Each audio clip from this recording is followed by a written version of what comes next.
Welcome to दाल भात तरकारी। आज धेरै दिन बादमा कुक गरिरहेको छु।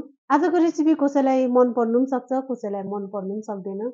बट दार्जिलिङतिर नर्थ इस्टमा धेरै फेमस रेसिपी हो किनेमा, रायोको साग या किनेमा जे भन्दा पनि हुन्छ। खाने तेल, सुक्खा खोर्सानी, 5 फुरन, एकछिन राखेर लसुन र प्याज एकै जग्गा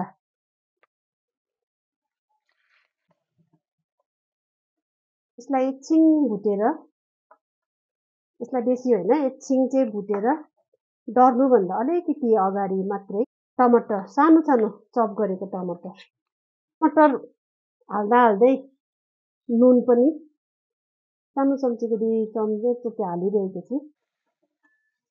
अब यसमा फेरि हर्दी खानु छ भने हाल्दा हुन्छ, अदरवाइज नहाल्दा पनि हुन्छ। मलाई पिरो मनपर्छ अलिकतिले गर्दा कुटेको खोर्सानी। यो पकाउँदै गर्दाखेरि किनेमा पहिला हाल्नु कि साग पहिला हाल्नु सोच्दैछु। किनेमा भनेको चाहिँ कुमिएको कुरा भएकोले गर्दा 10 मिनट 20 मिनट त पकाउनै पर्छ। साग त 10 मिनटमा भित्रमै पाकिजाने कुरा हो। सो किनेमा नै पहिला हालेर अलिक 20 मिनट 10-15 मिनट एटलिस्ट चाहिँ पकाउनै पर्यो। घरमै बनाएको किनेमा।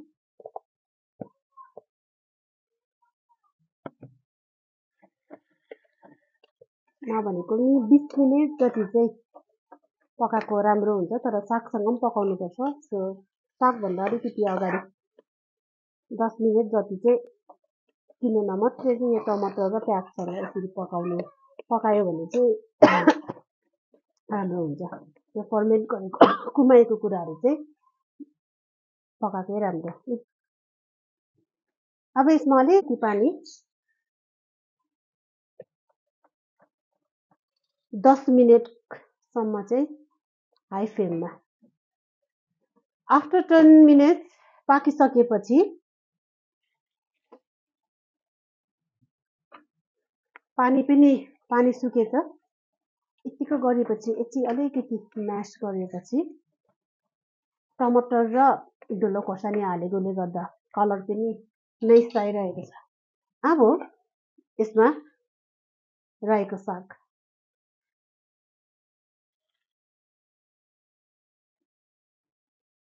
साग आजकल सालैभरि नै पाउँछ, सिजनभरि नै पाउँछ। पहिला त वर्ष दिन पर्खिनु पर्थ्यो। आजकल त सिजन नै पछि वर्षभरि नै पाउँछ। जति बेला पनि हामी यो रेसिपी बनाउन सकिन्छ। अब यसलाई एकछिन हाई फ्लेम गरेर ढकनी नलगाइकन रायोको साग पकाउँदा ढकनी नलगाइकन गरेछौँ भने चाहिँ यसको जुन चाहिँ हरियो हुन्छ लटक्कै हुँदैन, हरियोपन रहन्छ।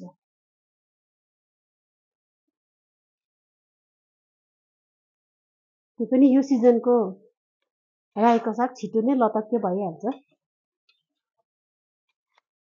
हेर्नुहोस् चलाउँदै घटिगयो। चलाउँदा नै घटिगयो।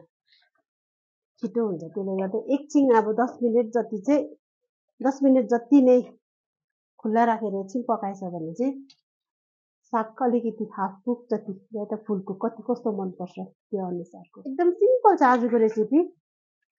सधैँ पकाउनु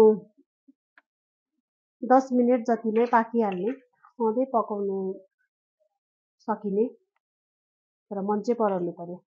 रायोको साग र किनेमा। आजको रेसिपी भेरी सिम्पल छ। रोटीसँग भातसँग जेसँग पनि खान मिल्छ। यसलाई बनाउनु पनि धेरै टाइम लाग्दैन। 10 मिनट 15 मिनट बेसी भनेको, त्यहाँदेखि बेसी टाइम लाग्दैन। सामान पनि बेसी चाहिँदैन, सिम्पल घरमा भएको निमाटेर चिमाटेर पकाउँदा पनि हुन्छ। सो पहिला ट्राई गर्नु होला।